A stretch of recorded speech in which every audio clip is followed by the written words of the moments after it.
पावसाळ्याच्या पार्श्वभूमीवर शेळगी परिसरातील विविध भागांमध्ये नगरसेवक डॉक्टर किरण देशमुख यांनी महापालिकेच्या अधिकाऱ्यांसमवेत फिरून नाल्यांची प्रत्यक्ष पाहणी केली. मित्रनगर नाला ते महादेव मंदिर नाला परिसरातील स्थिती, साचलेला गाळ तसेच पावसाळ्यात उद्भवू शकणाऱ्या संभाव्य समस्यांचा आढावा नगरसेवक डॉक्टर किरण देशमुख यांनी अधिकाऱ्यांकडून घेतला. नागरिकांच्या घरामध्ये पाणी शिरून कोणत्याही प्रकारचे नुकसान होऊ नये यासाठी नाले सफाईची कामे तातडीने व दर्जेदार पद्धतीने पूर्ण करण्याच्या सूचना डॉक्टर किरण देशमुख यांनी अधिकाऱ्यांना दिल्या. नागरिकांना कोणताही त्रास होणार नाही याची दक्षता घ्यावी असे आदेशही यावेळी यंत्रणेला दिले. डॉक्टर किरण देशमुख यांच्या पाहणीत नगर अभियंता सारिका अकुलवार, दिवाणजी वीरेश उंबरजे, राहुल शाबादे, सिद्धाराम नागशेट्टी, राघवेंद्र बिराजदार, समीर शेख, जुनेद शेख, युवराज कांबळे, व्यंकटेश बंग, समर्थ होटकर, अजरुद्दीन शेख आदी उपस्थित होते. या संदर्भात डॉक्टर किरण देशमुख यांनी लोकप्रधान न्यूज चॅनलला अधिक माहिती दिली आहे. किरण देशमुख काय म्हणाले ऐकूयात कॉल रेकॉर्डिंग. नमस्कार.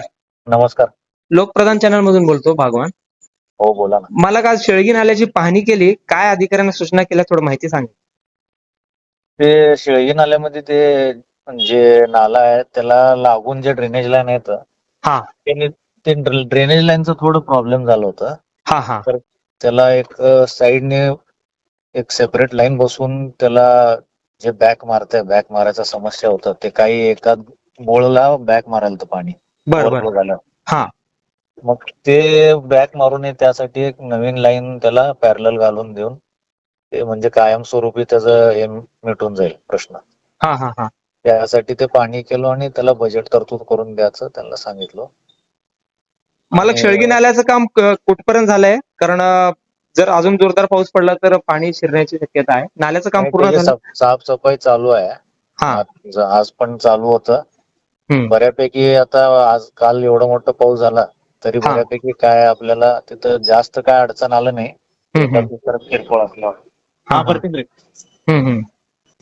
त्यामुळं साफसफाई तर बऱ्यापैकी झालेलं आहे. हा फक्त ते शेळगी ते दैठणे जायचं जे रोड आहे, शेळगी बर. गावठाण ते दैठणे, हा त्या साईडला महेश तोबडे नगरला लागून हा त्या बाजूला जे नाला आहे ते थोडं काम राहिलेलं आहे. तर ते लवकर पूर्ण करा म्हणून त्यांना सांगितलं. तर ते कॉन्ट्रॅक्टरला पण बोलून घेतले होते. बर त्यांना पण नोटीस काढलेलं आहे. नाही केलं लवकर वेळेवर तर ब्लॅकलिस्ट करतो म्हणून त्यांनी अधिकाऱ्यांनी पण त्यांना बोललेलं आहे. बर. आता ते राजराजेश्वरी नगर पाशी जे होतं तिथपर्यंत कॉन्क्रीट झालं नाला. अच्छा अच्छा. हा निर्मल डेव्हलपर पासून महेश तोबडे नगर पर्यंत एक साईडने कॉन्क्रीट झालं, दुसरा साईड राहिलाय. अच्छा. त्याला एमएससीबीचं पोल शिफ्टिंग झालं नाही अजून. एमएससीबीचं पोल शिफ्टिंग साठी एक बाजूचा राहिलाय. आणि अच्छा. महेश तोबडे नगर पासून साई पार्क पर्यंत जे आहे ते खोदकाम चालू आहे. त्याचं पण एक 50 मीटरचं खोदाई राहिलेलं आहे. आणि त्याचं जे त्याच्यावर पूल लागतंय अच्छा पूल साठी टेंडर निघणार आहे आता.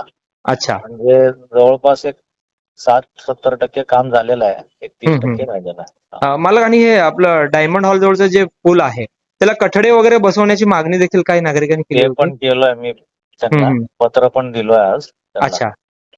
त्याला बॅरिकेडिंग करून त्याच्यात जे पाईप आहेत हा खाली हा हा ते पाईप पण एक ते जे 3 पाईप आहेत ते कमी पडत आहेत. ओव्हरफ्लो झाले की ते पाणी तिथं मागच्या बाजूला थांबतंय. हो हो हो. तर त्याला पाईपलाईन वाढवण्यासाठी त्यांना सांगितलंय. ते पण करून घेतो म्हणले. बरं. ते दोन्हीसाठी पत्र पण आज त्यांना दिलोय. आपल्यासोबत इतर कोण होते नगरसेवक?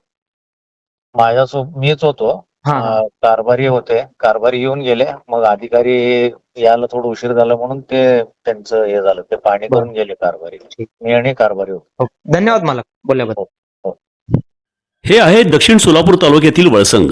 इतिहासाची समृद्ध परंपरा आणि उज्ज्वल भविष्याची नवी दिशा. प्रगतशील आणि वेगाने विकसित होणारे गाव वळसंग. कुरनूर धरणाच्या सानिध्यात निसर्गरम्य वातावरणात वसलेले वळसंग. सोलापूर पासून फक्त 12 ते 15 मिनिटे, अक्कलकोट पासून फक्त 12 ते 15 मिनिटे आणि रेनगर पासून केवळ 7 ते 8 मिनिटे अंतरावर सोलापूर अक्कलकोट महामार्गावरील उड्डाणपूल आणि वेगवान महामार्गाच्या थेट संपर्कात असलेले वळसंग. महामार्गावरून थेट वळसंगला सोलापूर अक्कलकोट गुलबर्गा महामार्ग, मोहोळ मंद्रुप वळसंग रिंग रूट, मुंबई पुणे हैदराबाद महामार्ग आणि सुरत चेन्नई ग्रीनफील्ड एक्सप्रेस अशा एकापेक्षा जास्त महामार्गाने वेढलेले गाव म्हणजे आपलं वळसंग.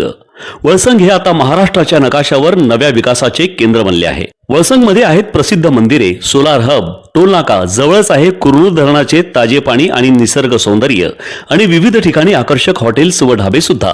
प्रवासात थकलेल्या प्रवाशांसाठी स्वादिष्ट जेवण, आराम, ताजेतवाने आणि प्रदूषणमुक्त वातावरण.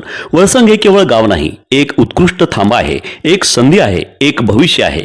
वळसंग ऐतिहासिक वारसा, आधुनिक कनेक्टिव्हिटी आणि उद्याच्या विकासाची हमी. सोलापूर जिल्ह्याचा अभिमान आणि महाराष्ट्राचा गौरव.